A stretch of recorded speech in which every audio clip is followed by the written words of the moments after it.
तो जय हिंद, नमस्कार दोस्तों। आज हम करेंगे 5वां मॉक टेस्ट। होप आपने पहले 4 मॉक टेस्ट कर लिए होंगे और आपका स्कोर इम्प्रूव हो रहा होगा धीरे धीरे। जो जो चीज़ें मैं आपको बताता हूँ मॉक टेस्ट में आपको नोट डाउन करनी है और कोशिश करना है कि वो क्वेश्चंस जो भी आपको एक्स्ट्रा चीज़ें बता रही हैं एक भी आपकी चीज़ें ना छूटें, क्योंकि सारी चीज़ें वही बताता हूँ जो आपके एग्ज़ाम के रिलेटेड है। तो चलिए स्टार्ट करते हैं। और जैसा कि आप हमेशा करते हो 1 2 3 इस तरह से काउंटिंग लगा लीजिएगा। मेरे आंसर बताने से पहले आपको टिक करना है, सही आता है जैसे सही होगा तो सही टिक करना है, गलत होगा तो गलत, अगर छोड़ रहे हो तो डैश। लास्ट में आपको कमेंट बॉक्स में बताना है कि जैसे आपके 40 सही हुए, 5 आपने स्किप कर दिए और 5 आपके गलत हो गई। इस तरह से आपको स्कोर बताना है। Got it. चलो स्टार्ट करते हैं। सबसे पहला क्वेश्चन है कि आपको सिनोनिम बताना है। सिनोनिम और एंटोनिम में आपको क्या चीज़ ध्यान रखनी है। सिनोनिम तो आप सही कर देते हो, लेकिन एंटोनिम में आप फंस जाते हो कि आप कैंडिडेट का देखते हो और फिर उसका सिनोनिम ढूंढने लग जाते हो। ऐसा अक्सर एग्जाम में होता है, तो कोशिश करना कि आप क्या पूछा है उस चीज़ के ऊपर आप ध्यान दें।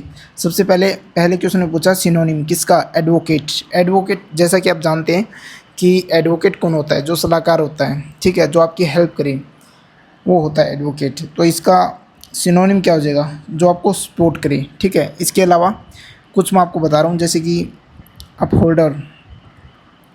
अपहोल्डर हो सकता है इसका आंसर। इसका आंसर आपका सपोर्टर तो हो ही गया। इसके अलावा जो आपको बैक करे, जो आपको बैक करे, बैकर, ठीक है।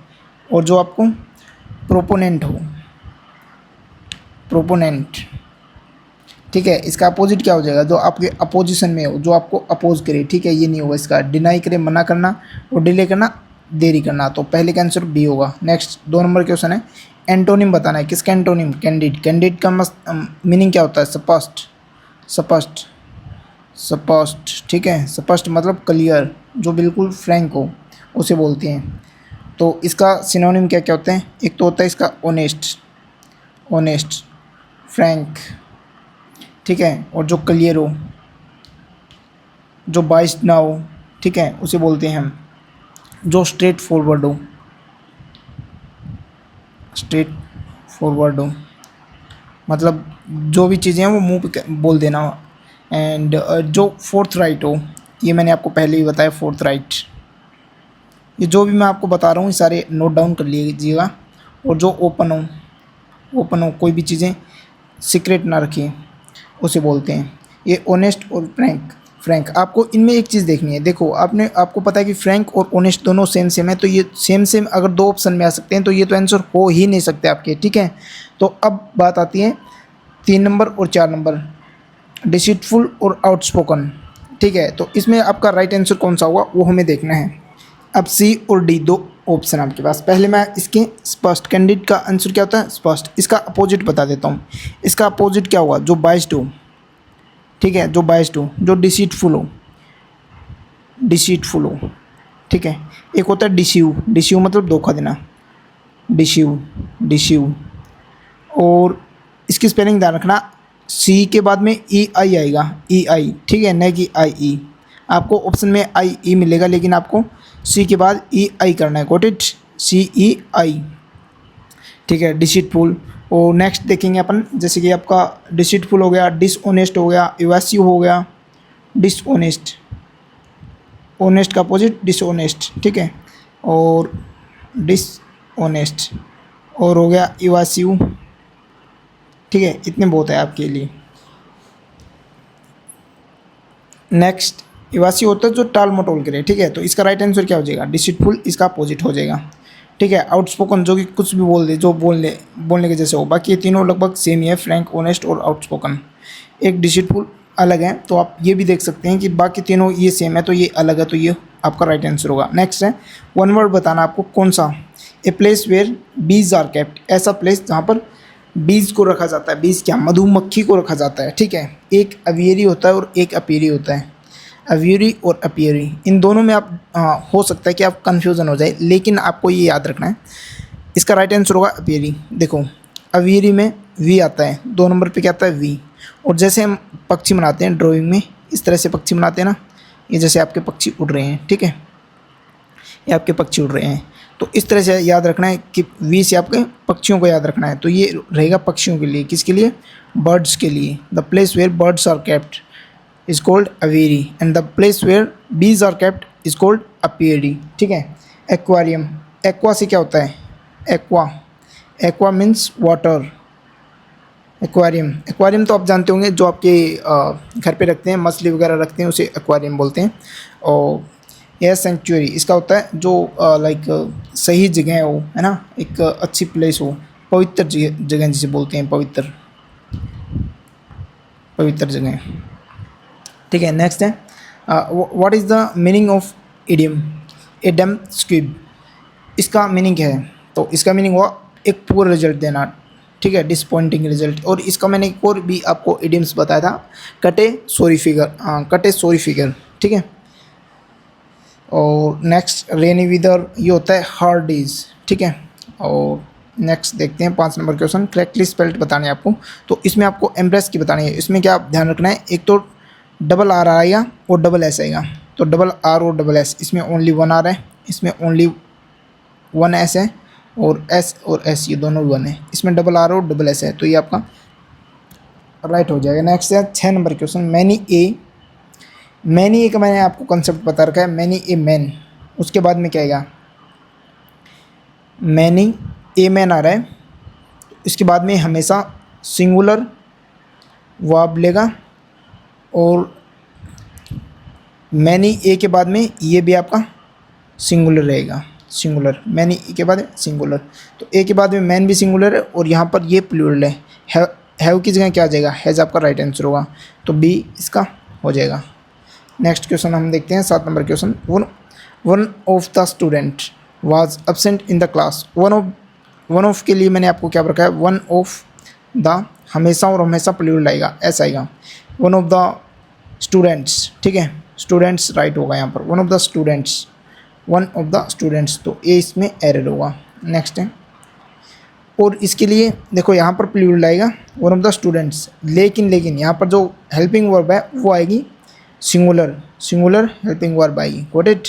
यहाँ पर वन वर मत लगा देना, जैसे कि यहाँ पर वन ऑफ द स्टूडेंट्स आ गया, तो स्टूडेंट्स को देख के वर नहीं लगाना। वन ऑफ आया ना, उन स्टूडेंट्स में से एक, तो यहाँ पर क्या आएगा? वाज ही आएगा। Got it?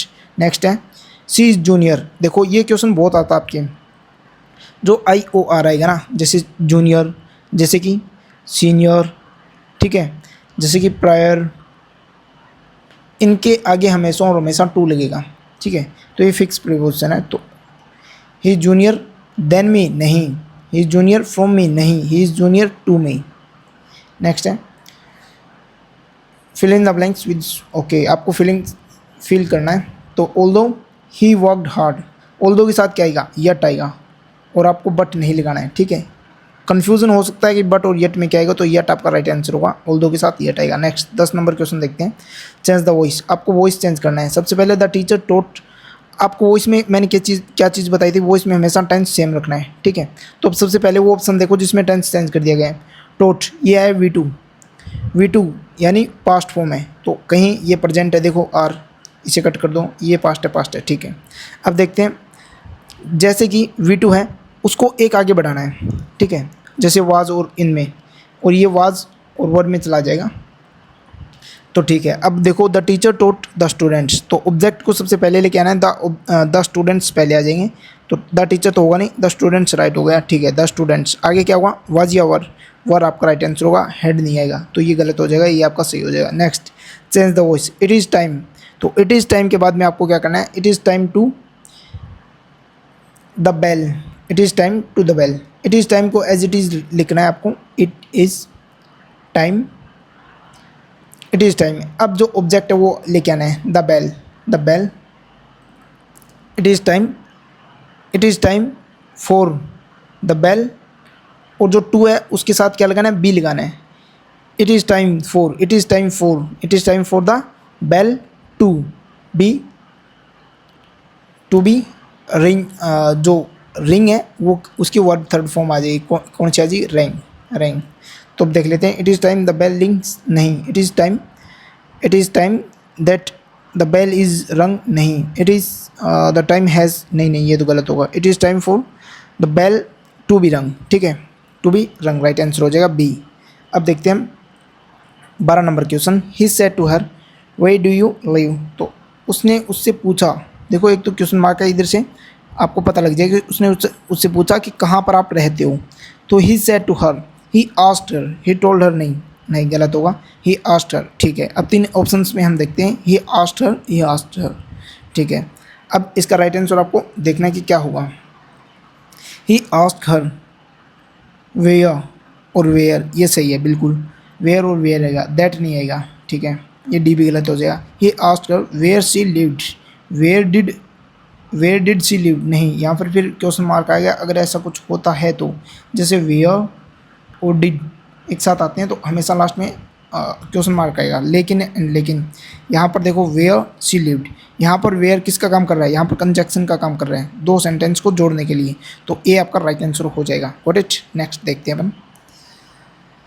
The teacher said the earth moves around the sun. देखो द टीचर सेड, यहाँ पर पास्ट आ गया तो आपको क्या करना है, सेंटेंस को पास्ट में लेके जाना है। The teacher said that. ठीक है, टोल्ड नहीं आएगा, क्यों? क्योंकि सेड के बाद में कुछ ना कुछ अगर ऑब्जेक्ट आता तो टोल्ड होता, तो ये गलत है। द टीचर आस्क्ड भी नहीं होगा। The teacher said that the earth moves around the sun and the teacher said moved, और यहाँ पर मूव्स। अब देखो एक चीज़ मैंने आपको बताई थी, यहाँ पर पास्ट होगा तो यहाँ पर क्या हुआ, पास्ट नहीं, लेकिन ये गलत हो जाएगा। क्यों? क्योंकि हमेशा और हमेशा जो कि फैक्ट की चीज़ें हैं, the earth moves around the sun. जैसे the earth rises in the east side, ठीक है, the earth sets in the west side, and the water boils at 100 degree celsius. ये ऐसी चीज़ें हैं जो फैक्ट है, जो कभी नहीं बदलने वाली, तो इनको हमेशा और हमेशा प्रेजेंट सिंपल में रखना है। कौन से में? प्रेजेंट सिंपल में आपको रखना है हमेशा और हमेशा, चाहे कुछ भी हो, चाहे यहाँ पर सैड हो, चाहे यहाँ पर पास्ट हो, चाहे यहाँ पर फ्यूचर हो, नो मैटर व्हाट, इसको हमेशा के हमेशा एज इट इज़ रखना है। तो मूव्स का मूव्स ही रहेगा। ठीक है, the earth moves around the sun. ठीक है, बी आपका राइट आंसर हो जाएगा। नेक्स्ट देखते हैं।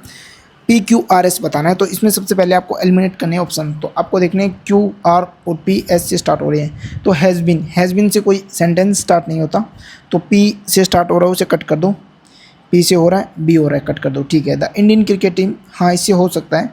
प्लेइंग एक्सेप्शनली वेल, देखो ये वर्ब से स्टार्ट हो रहा है तो R से भी नहीं होगा। ठीक है, अब रह गया Q और S क्या है? For the past few months. Okay, playing, ठीक है, इसमें सबसे पहले सब्जेक्ट देखो the Indian cricket team.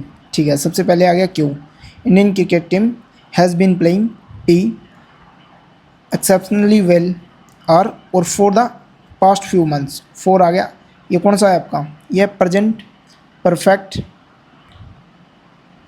Perfect continuous tense. ठीक है, तो जिसके लास्ट में 4 और सिंस आता है। ठीक है, तो ये आएगा आपके सबसे लास्ट में, एस सबसे लास्ट में आएगा, तो ये आपका राइट आंसर होगा। क्यों सबसे पहले आएगा, तो ये आपका राइट आंसर हो जाएगा। नेक्स्ट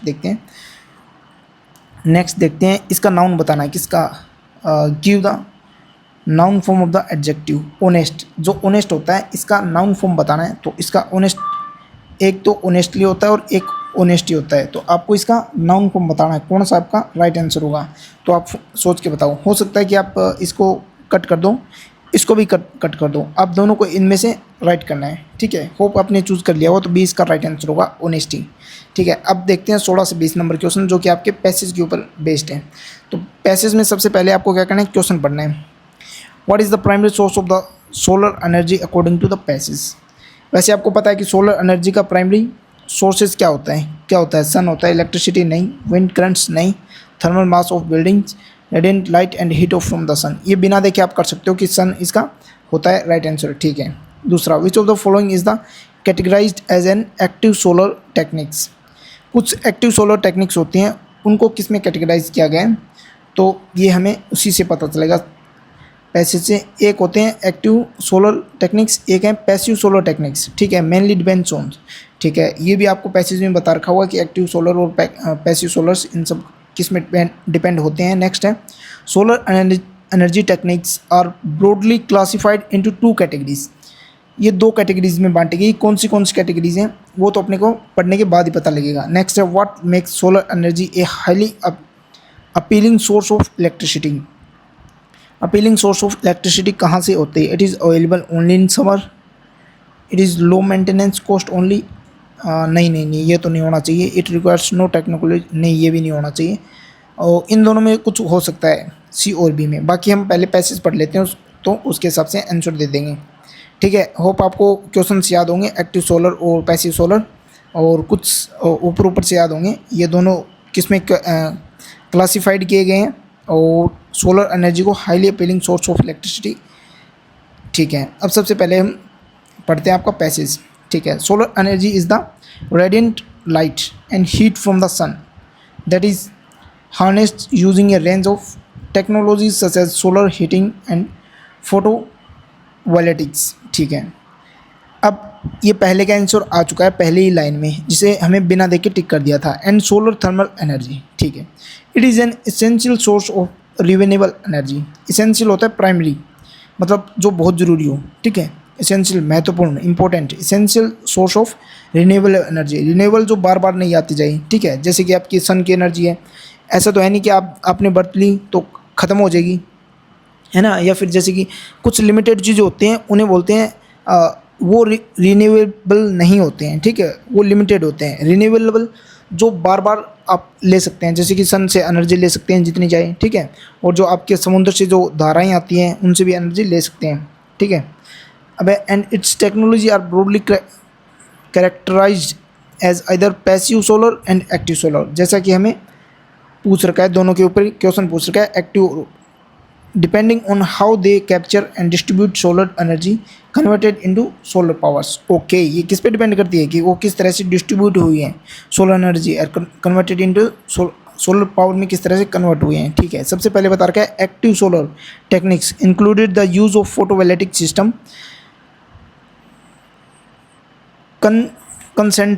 कंसंट्रेटेड मतलब किसी चीज़ पे फोकस करना। ठीक है, concentrated solar power and solar water heating harness the energy. ठीक है, तो active solar techniques included the use of photovoltaic system. ठीक है, तो पहले हमें एक्टिव सोलर का पूछ रखा था, किस पे कैरेक्टराइज्ड है एज एन एक्टिव सोलर। तो oriented a building to the sun, नहीं ये तो नहीं होगा। यूजिंग फोटोवोल्टिक सिस्टम, ठीक है। सिलेक्टिंग मटेरियल फ्लोएबल थर्मल मास, नहीं ये भी नहीं होगा। और आपका है दूसरा है डिज़ाइनिंग स्पेस दैट, नहीं नहीं ये भी नहीं होगा। तो यूजिंग फोटोवोल्टिक सिस्टम, जो कि आपको दे रखा है आंसर कहाँ पर, ये रहा, using photovoltaic system. Got it. Next, concentrated solar power. Okay, next है passive solar techniques included orienting. अब पैसिव सोलर के बारे में बता रखा है, टेक्निक्स क्या क्या इंक्लूड करता है। Orienting a building to the sun, ठीक है। अब ये पैसिव का भी आंसर दे रखा है यहाँ पर, passive solar techniques mainly depend on building वाला कहाँ पर है, सी आपका राइट आंसर हो जाएगा। ठीक है, आगे बढ़ते हैं। Selecting materials with favourable thermal mass and light dispersing properties, ठीक है।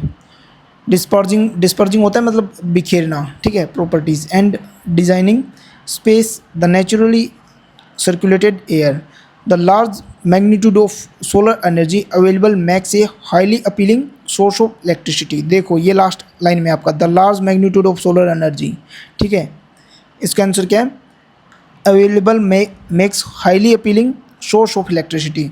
और ये इसका लास्ट का आंसर क्या है, लास्ट में highly appealing source of electricity कहाँ से मिलती है, ये मिलती है the large number of magnitude available energy का। ठीक है, अब 19 नंबर क्वेश्चन क्या है, the energy techniques are broadly classified into 2 categories. तो कौन सी कैटेगरीज थी, वो थी how they capture and distribute the convert solar energy, ये आपका राइट आंसर होगा। ठीक है, और 17 हो गया, 18 हो गया, 19 हो गया, 20, ये सारे इसी के अंदर छिपे होते हैं और वो हमने कर दिए राइट। ठीक है, अब आपको देखना है 21 नंबर क्वेश्चन। और देखो इंग्लिश में आप जब भी अटैम्प्ट करो ना, तो कोशिश करना कि पैसेज है, जो पैसेज है उसको लास्ट में अटैम्प्ट करो, क्योंकि इंग्लिश के 20 मिनट्स मिलते हैं आपको अलग से। जैसे इंग्लिश का 20 मिनट खत्म हो जाएगा तो इंग्लिश का पोर्शन बंद हो जाएगा, फिर थोड़े 5 मिनट के बाद आपका रागा का पोर्शन स्टार्ट हो जाएगा। तो कोशिश करना कि जैसे आपके 1 नंबर पे भी पैसेज आ गए ना, तो पैसेज को पहले अटैम्प्ट नहीं करना है, पैसेज को स्किप कर देना सबसे पहले, और उसके बाद में आपको लास्ट में जब टाइम बचे तो उसके हिसाब से आपको पैसेज करना है। और फिर भी जैसे 1 मिनट बची आपके पास पैसेज की, तो आपको सिर्फ क्वेश्चन पढ़ने हैं, आप पैसेज पढ़ने मत लग जाना। वो हो सकते हैं जैसे कि मैंने पहले क्वेश्चन किया था पैसेज का, तो हो सकता है कि कुछ क्वेश्चन ऐसे होते हैं जो बिना आप अपने माइंड के थॉट से भी दे सकते हैं। ठीक है, अगर आप 2 ऑप्शन एलिमिनेट कर दो तो आपको 2 में से तुक्का लगाना है, तो 2 तुक्के एक तुक्का लगा सकते हैं आप, कोई दिक्कत नहीं होगी, ठीक है। Find the missing number in the series. ये 7 है, ये 14 28 है, ये तो सीधा सीधा दिख रहा है कि ये 2 से गुना किया गया है। 14 28 और 56 112। अब 112 का 2 से, तो 112 को 2 से देखो, यूनिट डिजिट देखनी है हमेशा। जैसे कि यहाँ पर 1 2 4 5 6, इसका 2 गुना पूछ लेते तो इससे 2 से मल्टीप्लाई करेंगे, 6 को 2 से मल्टीप्लाई करेंगे तो यूनिट डिजिट क्या आएगा, लास्ट में हमेशा 2 आएगा। 6 को 2 से मल्टीप्लाई करेंगे तो 12, ठीक है, यूनिट डिजिट हमेशा 2 आएगा। तो इसको भी 2 से मल्टीप्लाई करेंगे तो यूनिट डिजिट क्या आएगा, 4 आएगा। इसके एक 4 है, इसके नहीं है, इसके नहीं है और इसके भी नहीं है, ठीक है। तो ये आपका राइट आंसर हो जाएगा। यूनिट डिजिट के ऊपर फोकस करना है। बाकी आपको डिजिटल सम क्या होता है वो भी आपको मैं बता दूंगा। डिजिटल सम हो गए, यूनिट डिजिट हो गया, ये चीज़ें काफ़ी हेल्पफुल होती है, ठीक है। एक होता है डिविजिबिलिटी रूल, जैसे कि 7 से 9 से डिवाइड हो रहा है तो 11 से डिवाइड हो रहा है, इन सब से भी आपका बहुत ज़्यादा हेल्पफुल रहेगा, ताकि आप जो है जल्दी जल्दी कैलकुलेशन कर सके। अगर आपको ये सब सीखना है तो बता देना मुझे, मैं इनके लिए एक स्पेशल क्लास ले आऊँगा कि हाउ टू कैलकुलेट फास्ट। जैसे कि मैंने आपको स्क्वायर बताया कि 2 नंबरों की जैसे स्क्वायर करनी है, तो इसका स्क्वायर आपको जल्द से जल्द कैसे करना है। जैसे कि बताया था ना, 8 का स्क्वायर क्या हुआ 64, 2 का स्क्वायर क्या हुआ 004। अब 8 को 2 से मल्टीप्लाई करेंगे तो 16, और 16 को 2 से मल्टीप्लाई करेंगे तो 32, एक नंबर छोड़ के यहाँ पर 32। अब 4 2 8 7, ये आपका स्क्वायर हो जाएगा इस तरह से, ठीक है। तो ये स्क्वायर कैसे निकालते हैं, स्क्वायर रूट कैसे निकालते हैं। अगर आपको ये फास्ट कैलकुलेशन की एक वीडियो चाहिए तो बता देना कमेंट में। अगर अच्छे खासे कमेंट हुए, लगभग 40-50 कमेंट हुए, तो मैं कोशिश करूँगा कि वीडियो बना दूँ। ओके ब्रदर्स, ओके चलो अब देखते हैं 22 नंबर क्वेश्चन। ये बोला कि एक सर्टेन लैंग्वेज में टीचर को इस तरह से कोड किया जाता है, तो स्टूडेंट को किस तरह से कोड किया जाएगा। टीचर में जैसे मैंने आपको बताया कि सबसे पहले आपको टी देखना है कितने 20 नंबर पे, फिर 5 नंबर पे ई, 1 नंबर पे 3 8 5 और 18, ठीक है। अब यहाँ पर देखते हैं 22 7 3 5 10 6 और 20। अब देखो यहाँ पर 20 के बाद क्या है 22 आया, 5 के बाद 7, यानी 2 2 बढ़ाया गया है 13।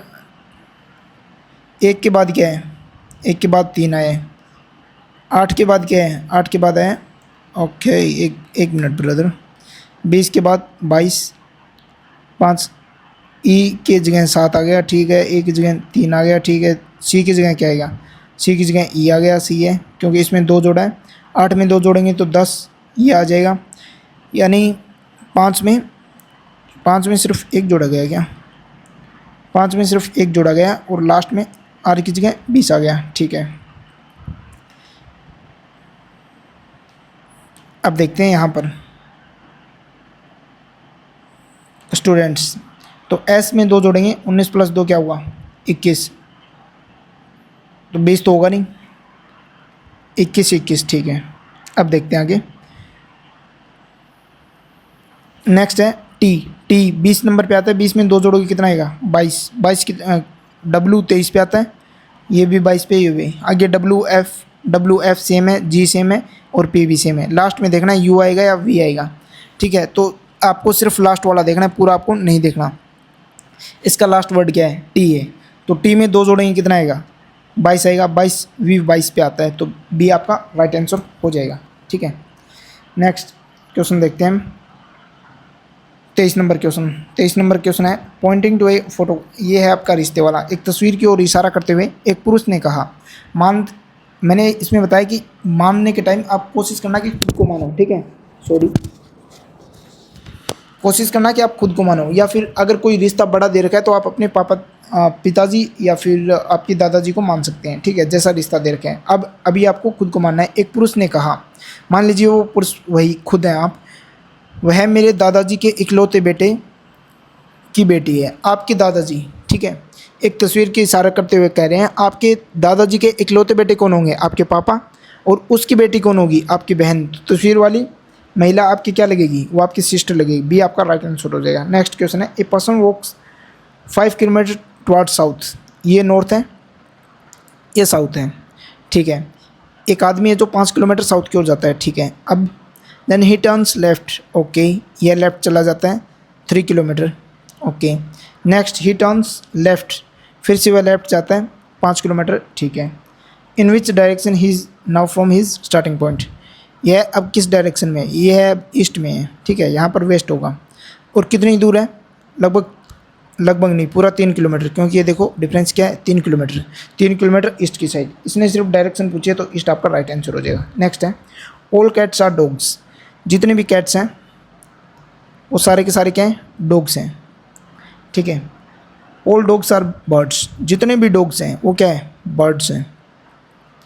अब इसने कंक्लूजन पूछा है all cats are birds, all cats are birds. हाँ सही है, पहला बिल्कुल सही है। दूसरा some birds are cats, some birds, कुछ बर्ड्स ऐसे भी हैं जो कैट्स हैं। हाँ बिल्कुल, ये बात भी सही है। तो दोनों ही कंक्लूजन सही होगा, ए और बी। नेक्स्ट देखते हैं, इफ़ 1 जनवरी 2021 को फ्राइडे है तो व्हाट वाज द डे 31 दिसंबर 2021। इसमें मैंने आपको एक ट्रिक बताई थी कि जैसे 1 जनवरी 2021 है तो आपको एक इसमें ट्रिक व्रिक कुछ याद नहीं रखनी। देखो 1 जनवरी 2021 है ना, तो आपको 1 जनवरी 2022 देख लो, 1 जनवरी 2022, क्योंकि जैसे आप 1 जनवरी 2022 को आपको पता लग गया ये डे है, तो जस्ट एक दिन पहले का तो देखना है अपने को, ठीक है। अब 1 जनवरी 2021 से लेके 1 जनवरी 2022 के बीच में कितने दिन होंगे, क्योंकि ये कोई लीप ईयर नहीं है तो इसमें सिर्फ 365 दिन होंगे, ठीक है। आपको एक बात पता है कि आज अगर संडे है तो जस्ट 7 दिन के बाद कितना डे हो गए, उस दिन भी संडे होगा, और 14 दिन के बाद भी संडे होगा, यानी 7 की डिविजिबिलिटी जितने भी हैं उसे निकाल दो। अब 365 में 7 का डिवाइड करोगे तो 7 का डिवाइड करोगे 5 जा 35 और बचेगा 15। 15 को फिर से 7 से डिवाइड करोगे तो सिर्फ 1 बचेगा, यानी +1, एक दिन बच गया। एक दिन आपके आगे बढ़ जाएगा। अब एक दिन, जिस दिन क्या था, फ्राइडे था, तो अब क्या हो जाएगा, 1 जनवरी को क्या हो जाएगा, सैटरडे हो जाएगा, सैटरडे।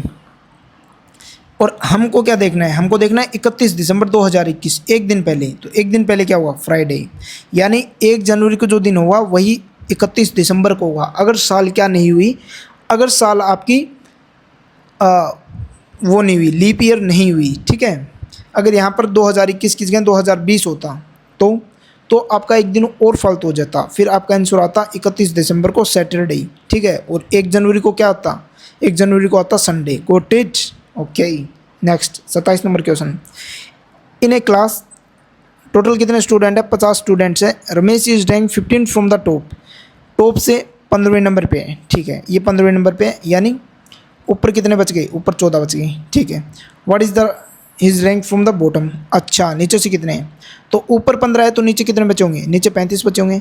अब 35 बच्चे नीचे बचे हैं तो ये यहाँ पर अगर इस नीचे से गिने जाए 35, और ये स्थान कौन सा हुआ, ये 36वां हुआ नीचे से, ठीक है। तो 36 इसका राइट आंसर हो जाएगा। Next select related word, doctor hospital से है तो टीचर किससे है, डॉक्टर हॉस्पिटल में जाएगा तो टीचर कहाँ जाएगा, स्कूल में जाएगा, तो बी आपका राइट आंसर हो जाएगा। Next find the odd one out, इसमें ओड देखना है। जनवरी, मार्च, मई, अप्रैल, तीनों ही मंथ के नेम है। तो जनवरी में 31 दिन आते हैं, मार्च में भी 31 आते हैं, अप्रैल में 30 आते हैं, और मई में कितने आते हैं, मई में आते हैं 31। तो अप्रैल आपका राइट आंसर हो जाएगा, ठीक है। नेक्स्ट देखते हैं 30 नंबर क्वेश्चन, ये बोल रहा है कि प्लस को मल्टीप्लाई, माइनस को डिवाइड, मल्टीप्लाई को माइनस या डिवाइड को प्लस कर दिया जाए। देखो आपके माइंड में कुछ क्वेश्चन होंगे, सर इतने इजी क्वेश्चन आते हैं, इतने इजी क्वेश्चन आते हैं और यही गलत करके आओगे आप, ठीक है। ये ही क्वेश्चन गलत करके आओगे। मैं फिर से बोल रहा हूँ, आप रागा में से 30 क्वेश्चन है, 2 या 3 क्वेश्चन आप ऐसे करके आओगे कि यार इतने इजी क्वेश्चन मैं गलत कैसे कर सकता हूँ, ठीक है। वो होती है लैक ऑफ प्रैक्टिस की वजह से। Got it. आपको अब मैं जो सोल्व करवा रहा हूँ आपको ईजी लग रहा है, लेकिन जब आप सोल्व करोगे आपको ईजी लगेगा, लेकिन फिर भी आप गलत टिक कर देते हो, ठीक है। और आपको कोई भी ईजी आप हार्ड पार्ट नहीं देखना है, जो आपको आता है वो ईजी लगता है और जो नहीं आता वो हार्ड लगता है, ठीक है।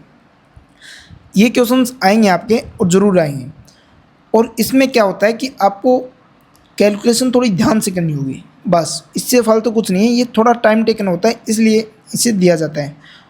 तो 20 माइनस 4 का मीन्स, माइनस का मीन्स क्या होगा, माइनस का मीन्स होगा डिवाइड, 20 डिवाइड बाई 4। प्लस का मीन्स क्या होगा, प्लस का मीन्स होगा, plus means multiply, multiply 5, multiply means minus, ठीक है, -10। और डिवाइड का मतलब क्या होगा, डिवाइड का मतलब होगा +2, ठीक है। अब इसको सोल्व कर लो। सबसे बोर्ड मास तो आपको पता होगा ना, बोर्ड मास। इसमें क्या होता है, सबसे पहले आपको ब्रैकेट सोल्व करना होता है, फिर ऑफ, फिर डिवाइड, फिर मल्टीप्लाई, ठीक है, फिर जो आपको एडिशन और फिर सब्सट्रैक्शन। तो सबसे पहले आप यहाँ पर ब्रैकेट नहीं है, ऑफ भी नहीं है, तो आपको डिवाइड करना है। तो 20 को 4 से डिवाइड करेंगे तो क्या आएगा 5, और फिर 5 को 5 से मल्टीप्लाई करेंगे तो क्या आएगा 25। अब -10 + 2, सही तो किया ना मैं? हाँ ठीक है। 25 को 10 से माइनस करेंगे 15, फिर +2, तो इसका राइट आंसर क्या हो जाएगा 17। 17 इसका राइट आंसर हो जाएगा। ठीक है, नेक्स्ट देखते हैं। 4 friends PQRS are sitting in a row facing north. ठीक है, 4 ऐसे फ्रेंड हैं जो कि एक सीधे रो में बैठे हैं और नॉर्थ की ओर मुँह कर रखा है, मतलब इस साइड मुँह कर रखा है। ठीक है, P is sitting to the immediately left of Q. अब क्यों के लेफ्ट में कौन बैठा है? P बैठा है। ठीक है, R is sitting to the immediately right of Q. R यहाँ पर बैठा है। ठीक है, immediately right. S is sitting at the extreme left. S extreme left पे बैठा है, ये एक्सट्रीम लेफ्ट हो गया। 4 बैठाने तो बैठे गए। ठीक है, अब क्या पूछ रहा है? वो is sitting at the extreme right and. Extreme right and पे R बैठा है, तो R आपका राइट आंसर हो जाएगा। नेक्स्ट देखते हैं 32 नंबर क्वेश्चन। मिसिंग अल्फ़ाबेट निकालना है, तो इसमें क्या करोगे आप? 1 C आता है 3 पे, 6 पे, 10 पे और 15 पे। इसमें 2 जोड़ दिए, इसमें 3 जोड़ दिए, इसमें 4 जोड़ दिए, इसमें 5, तो इसमें 6 जोड़ दोगे। तो 6 जोड़ोगे तो क्या आ जाएगा 21। 21 पे क्या आता है? U आता है, U 21 पे। ठीक है, T 20 पे और V 22 पे, S 19 पे। Next, which Venn diagram correctly represents. Venn diagram आपको दे नहीं रखे, लेकिन मैं आपको बता दूंगा कि क्या वेन डायग्राम बनेंगे। देखो, पहला 2 सेपरेट सर्कल्स, पहले का हुआ 2 सेपरेट सर्कल्स, ये हो गया पहले का। ठीक है, ये ए ऑप्शन हो गया। B 3 इंटरसेक्टिंग सर्कल, B हो जाएगा ये B हो गया। ठीक है, और C का हो जाएगा 3 सेपरेट सर्कल्स, ये 3 सेपरेट हो गए। और D का 1 सर्कल इनसाइड अनदर। ठीक है, which is inside third circle. ठीक है, ये हो जाएगा थर्ड का। अब आपको बताना है इसका राइट आंसर क्या हुआ। आपको सबसे पहले क्या देखना है? Reptiles, snakes. ठीक है, जितने भी स्नेक्स हैं वो सारे के सारे क्या हैं? रेप्टाइल्स हैं। सारे के सारे रेप्टाइल्स हैं। और जितने भी लिजार्ड्स हैं वो भी रेप्टाइल्स हैं। तो ये आपका राइट होगा। 2 सर्कल, 1 सर्कल के इनसाइड, तो ए आपका राइट आंसर हो जाएगा। ठीक है, 34 नंबर क्वेश्चन देखते हैं। How many total triangles are there in a square divided by both of its diagonal. एक स्क्वायर है, इसको डायगोनल्स को डिवाइड करोगे तो कितने यहाँ पर ट्रायंगल बन जाएंगे? 1 2 3 4 5 6 7 8, टोटल 8 नंबर बन जाएंगे। तो सी आपका राइट आंसर होगा। नेक्स्ट है find the odd letter group out. ठीक है, आपको ओड बताना है, तो ओड में क्या हो जाएगा? BDF, यानी 2 4 6। ठीक है, ये हो गया 8 10 12, यानी 2 2 बढ़ा रहे हैं। 14 16 18 20 22 24 आना चाहिए, लेकिन W कितने पे है? 23 पे है। ठीक है, तो ये आपका हो जाएगा राइट आंसर। नेक्स्ट है 36 नंबर देखते हैं। If A's income is 25% more than B is income, यानी ए का इनकम बी के इनकम से 25% मोर है। अगर बी का इनकम 100 है तो ए का इनकम 125 है। ठीक है, by what percentage B is income less than A's income. B का ए से कितना कम है? 25 कम है। कितने में से? ए से। ए के इनकम से, देखो ध्यान से, तो बी की आई ए की आई से, तो ए की आई से, ए की आई कितनी है? 125 मल्टीप्लाई 100, 25 को 5 बार, तो क्या आ जाएगा? 20% राइट आंसर आ जाएगा। ठीक है, A is 50% more efficient than B. ठीक है, अगर ए जो है बी से 50% मोर एफिशिएंट है, मान के चलिए ए अगर 2 का काम करता है तो बी सिर्फ एक ही काम कर पाता है। ठीक है, they together complete the piece of work in 12 days. दोनों मिलकर एक कार्य को 12 दिन में करते हैं, तो वो कार्य कितना हो जाएगा? ए प्लस बी, तो वर्क हो जाएगा 2 और 3 12 36 आपका वर्क हो जाएगा। ठीक है, in how many days can A alone can complete the work. A alone कितना कर देगा? 36 डिवाइड बाई 2, तो कितना आ जाएगा? 18 आपका राइट आंसर हो जाएगा। ठीक है, और बी अकेला कितने में कर देता? तो बी को 36 से 1 से डिवाइड कर देते, तो 36 आपका राइट आंसर होता। ठीक है, 38 the average of 5 number is 20। Okay, 5 number का एवरेज कितना है? 20 है। इफ़ 1 नंबर इज एक्सक्लूडेड मतलब एक नंबर बाहर कर दिया जाता है, the average of the remaining numbers becomes 18, यानी बाकी अगर एक कम कर देंगे तो 4 नंबर बचेंगे, तो बाकी का कितना हो जाएगा 18। ठीक है, अब मान के चलो कि जितने भी 500 जो थे 5 नंबर थे उन सभी का एवरेज कितना 18 तो 18 था, तो यहाँ पर 2 प्लस करके 2 को 5 से मल्टीप्लाई कर दो, 10 नंबर फालतू यहाँ से आ गए। ठीक है, और 18 तो वो पहले ही से था ये उसका, तो 18 + 10 28 इसका राइट आंसर हो जाएगा। फिर भी मैं आपको समझाता हूँ, देखो थोड़ा, जो जिसको समझ में आया वो तो समझ में आ गया होगा। खैर ये शॉर्टकट के अलावा मैं आपको बताता हूँ बिल्कुल बेसिक से, आपको थोड़ा हवा में नहीं चलते हैं, थोड़ा सा प्यार से समझाता हूँ। ठीक है, चलो इसको कैसे करोगे। पाँच आदमी थे जिसका एवरेज वेट था 20, एक आदमी चला गया तो एवरेज वेट हो गया 18। 5 आदमियों का एवरेज वेट कितना है 20, तो सभी का टोटल कितना हो जाएगा, पाँचों का टोटल हो जाएगा 100। ठीक है, अब चारों का टोटल कितना हो जाएगा, अब 4 जनों का टोटल है 18 चौके 36, नहीं 36 और 72 72। ठीक है, अब चारों का टोटल 72 है, पाँचों का टोटल इतना है, तो अब एक का निकालना है, तो 5 - 4 करोगे, एक का आ जाएगा, 100 में से 72 माइनस करोगे तो 28 आपका राइट आंसर हो जाएगा। Got it. Okay, next, a sum of money becomes double of itself in 8 years at simple interest, what is the rate of interest बताना है। तो आपको पता है PRT एक फॉर्मूला होता है जो कि आपको इंटरेस्ट बताता है कि कितना इंटरेस्ट आपने कमाया है। ये बोल रहा है कि एक सम होता है वो दुगना हो जाता है, जैसे कि सम दुगना हो जाता है तो प्रिंसिपल अगर P था तो सम कितना हो जाता है 2P हो जाता है। सम क्या हो जाता है 2P हो जाता है। अमाउंट क्या होता है, एक तो प्रिंसिपल और इंटरेस्ट। अमाउंट क्या होता है, प्रिंसिपल और इंटरेस्ट, ये होता है अमाउंट। तो अमाउंट कितनी हो जाएगी आपकी, प्रिंसिपल और इंटरेस्ट दोनों 2P होगी। ठीक है, अब आपको इस फॉर्मूले में पुट कर देना है। इंटरेस्ट कितना है आपके पास, इंटरेस्ट है आपके पास ओनली P क्यों, क्योंकि इंटरेस्ट तो आपने एक प्रिंसिपल है और एक प्रिंसिपल का प्रिंसिपल हो गया। Got it. जैसे कि ओनली इंटरेस्ट निकालने के लिए आपको टोटल अमाउंट 2P है, 2P, तो इंटरेस्ट निकालने के लिए प्रिंसिपल माइनस कर देंगे तो ओनली P बचेगा। तो आपका ओनली P किसके इक्वल आ गया, इंटरेस्ट के इक्वल।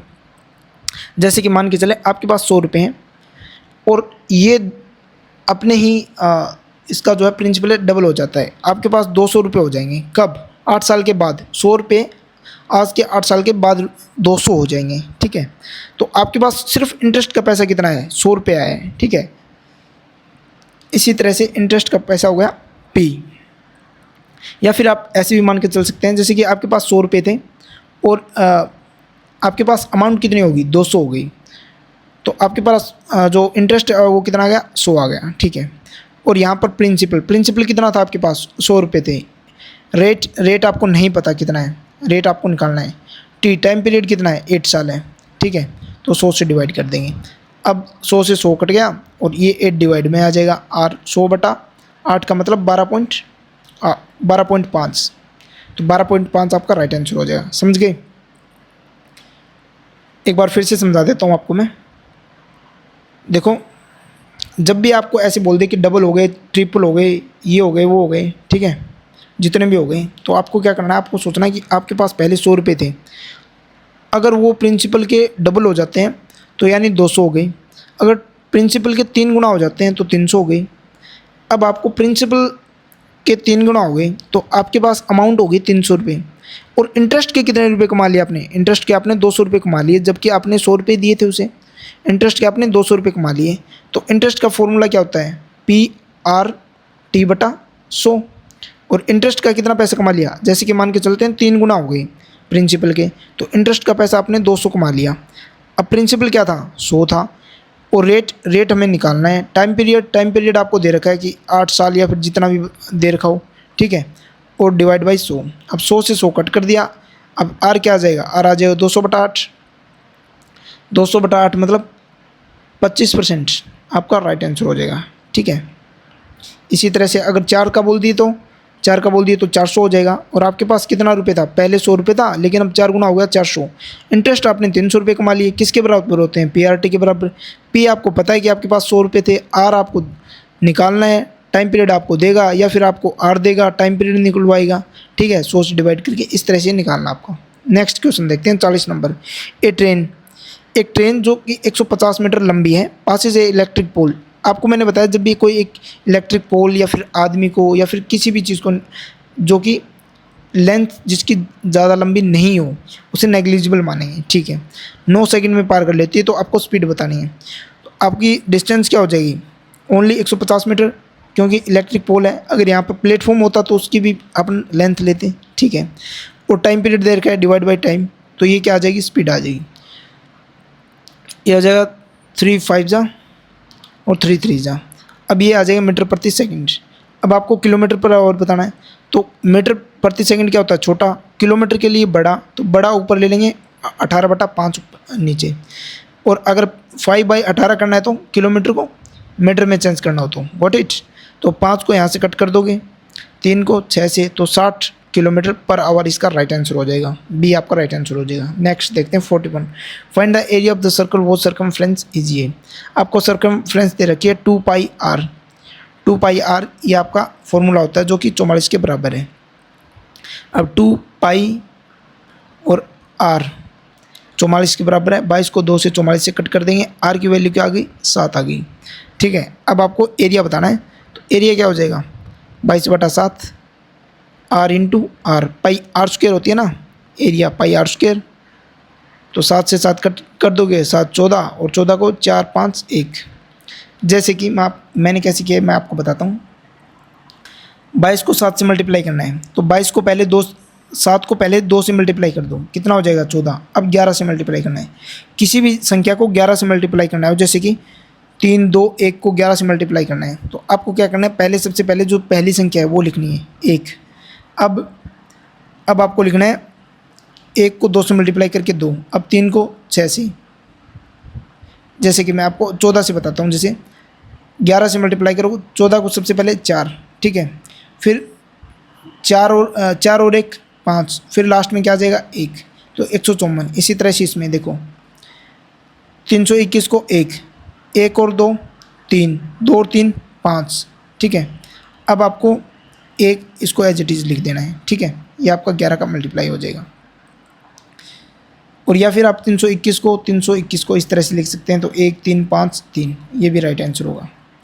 सिंप्लीफाई द एक्सप्रेशन, इसको सिंप्लीफाई करना है, कोई चेंजमेंट नहीं करना। तो सबसे पहले डिवाइड करेंगे, तो 3 को 2 से मल्टीप्लाई करेंगे, डिवाइड करेंगे तो 2 आएगा, 2 को 2 से मल्टीप्लाई करेंगे 4, और 4 - 4 0, तो ओनली 12 बच जाएगा, तो बी ए आपका राइट आंसर होगा। नेक्स्ट देखते हैं, वो was the founder of the famous Maurya empire. ये तो मैंने आपको पहले ही बताया था, चंद्रगुप्त मौर्य होगा। और इसका आपको एक फॉर्मूला भी बताया था, CBA। चंद्रगुप्त मौर्य सबसे पहले आया है, उसके बाद कौन आता है, उसके बाद आता है बिंदुसार, और उसके बाद कौन आता है, अशोका। तो सी आपका राइट आंसर होगा, ये आपकी गलत होंगी, ठीक है। Which Indian river popularly known as the sorrow of Bengal. Bengal का शोक किसे कहा जाता है, कोसी रिवर। कोसी किसकी है, बिहार का शोक कोसी रिवर को कहा जाता है, ठीक है। तो बंगाल से कौन सी नदी बहती है, वही उसका सोरो बंगाल का कहला जाएगा। तो इसका राइट आंसर क्या हो जाएगा आपका, बी दामोदर नदी होती है जो आपकी सोरो बंगाल कहलाई जाती है, ठीक है। हुगली नदी कहाँ पर है, कर्नाटक में है। महानदी आपकी साउथ में है। नेक्स्ट है, who is the revered as the father of the Indians. Revered मतलब ऑनर किया जाता है, कौन जनक माना जाता है, किसका, इंडियन कॉन्स्टिट्यूशन का फादर किसे, डॉक्टर भीमराव अंबेडकर को माना जाता है। नेक्स्ट है, जिन्होंने इसका ड्राफ्ट भी तैयार किया था, ड्राफ्ट, ठीक है, ड्राफ्ट कमेटी के अध्यक्ष माने जाते हैं। What is the chemical name of the common table salt. इसका केमिकल नेम क्या है, NaCl तो होता है टेबल साल्ट।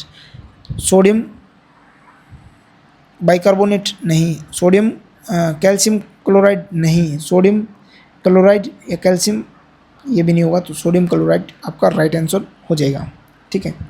अब हम देखते हैं 47 number question. India's oldest national park है, तो कब बना होगा ओल्डेस्ट नेशनल पार्क। सबसे पहले देखते हैं कौन सा ओल्डेस्ट नेशनल पार्क है। लोकेटेड इन विच स्टेट, सब कौन सा है? जिम कार्बोनेट, जिम कार्बेट कहाँ पर है? उत्तराखंड में है, ठीक है। और ये आपके माइंड में क्वेश्चन आया हो कि ओल्डेस्ट है तो कितना ओल्ड होगा, तो ये है आपका लगभग 1936, 1936 में, 1936 में बना था, सबसे ओल्ड है। और दुनिया का सबसे ओल्ड कौन सा है? येलो स्टोन, जो कि दुनिया का सबसे पूछ लिया जाए तो येलो स्टोन जो कि यूएसए में है, ठीक है। ये 1836 में शायद ऐसा कुछ था। अभी आपको इतना डीप में भी नहीं पढ़ना। नेक्स्ट है 48, what is the highest commission rank in the Indian air force? वैसे तीनों सेनाओं का प्रमुख कौन होता है? वो होता है आपके राष्ट्रपति, ठीक है, प्रेसिडेंट। एयर कमांडर नहीं, ग्रुप कैप्टन नहीं, विंग कमांडर नहीं, एयर चीफ मार्शल। वैसे फ़िलहाल एयर चीफ मार्शल कौन है?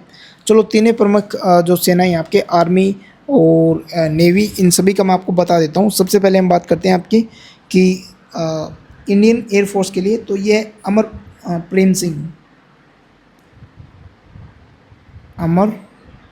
एयर चीफ मार्शल अमर प्रेम सिंह, ठीक है। और एक होते हैं एडमिरल, ये नेवी के कौन है?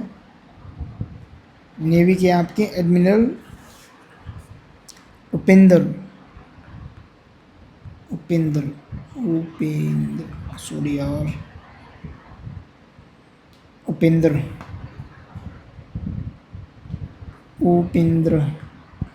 ठीक है, उपेंद्र। एंड नेक्स्ट है आपकी, नहीं उपेंद्र आपके आर्मी के ब्रदर, उपेंद्र जनरल उपेंद्र है ना, जनरल उपेंद्र, ये तो है आर्मी के। और नेवी के हैं एडमिरल कृष्ण स्वामीनाथन, ऐसा करके एडमिरल कृष्ण स्वामीनाथन, हाँ यही है, कृष्ण स्वामीनाथन आपके नेवी के होंगे और जनरल उपेंद्र सिंह होंगे आपके आर्मी के। व्हाट इट, ठीक है। और अब आपको 49 नंबर देखना है question, which central institute India issued currency? भारत की कौन सी केंद्रीय संस्था मुद्रा की नोट जारी करती है? तो मुद्रा के नोट जारी कौन सी करती है वो आपको बताना है। तो रिजर्व बैंक ऑफ इंडिया है जो आपके मुद्रा के नोट। अच्छा, नोट कहाँ कहाँ पर बनते हैं वो आप मेरे को बता दो।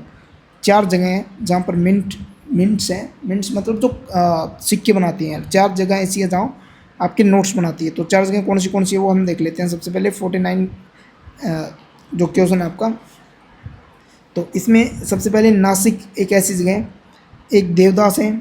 नासिक मैं आपको लिख के दे देता हूँ, चलो। नासिक आपको पता है कहाँ पर है? महाराष्ट्र। एक देवदास है, देवदास ये कहाँ पर है? ये एमपी में, ठीक है। और एक है आपका मैसूर, कर्नाटक में, जो मैसूर है ना, मैसूर कर्नाटक में। एंड एक और है, एक आपका वेस्ट बंगाल, हाँ सालबोनी वेस्ट बंगाल में, ठीक है। अब आपको मिंट के बता देता हूँ। मिंट ये तो काफ़ी इजी है। ये तो है एक हैदराबाद, ठीक है। एक हो गया नोएडा, ग्रेटर नोएडा, ठीक है। एक नोएडा हो गया, एक आपका हैदराबाद हो गया, एक आपका मुंबई हो गया, और एक हो गया आपका कोलकाता, ठीक है, कलकत्ता। नेक्स्ट है 50 number, Thomas cup associated with which of the following sports? Sports से लगभग एक क्वेश्चन आता है, तो स्पोर्ट्स से थॉमस कप किससे रिलेटेड है आपका? बाकी मैं स्पोर्ट्स की एक आपको स्पेशल पीडीएफ दे दूंगा, टेंशन मत लो, जो कि आपके कप याद करवाने हैं और आपको कौन सा खिलाड़ी और कुछ आपके कीवर्ड्स होते हैं, जैसे कि गूगली किसके रिलेटेड है ना, क्रिकेट में यूज़ किया जाता है, और ये सब वो आपको याद करना है। तो ज़्यादातर की यही पूछते हैं। तो थॉमस कप है वो बैडमिंटन का है और स्पेशली मैन के लिए है, ठीक है। तो वीमेन के लिए कौन सा होगा फिर? ऊबर कप होगा, ऊबर कप बैडमिंटन के लिए, ठीक है। ये वीमेन के लिए होता है।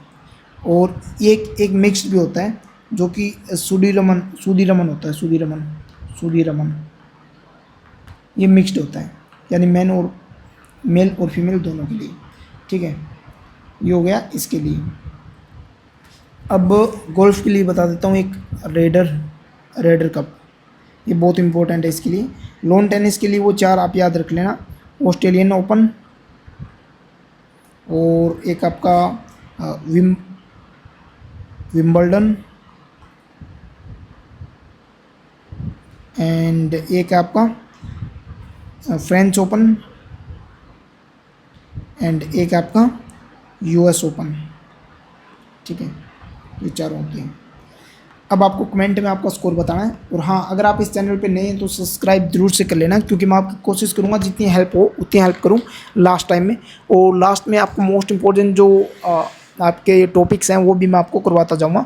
तो अभी आपको क्या करना है, रेगुलरली आपको मॉक टेस्ट देते जाने हैं। ठीक है, धन्यवाद। और लाइक और कमेंट जरूर कर देना ब्रदर, धन्यवाद।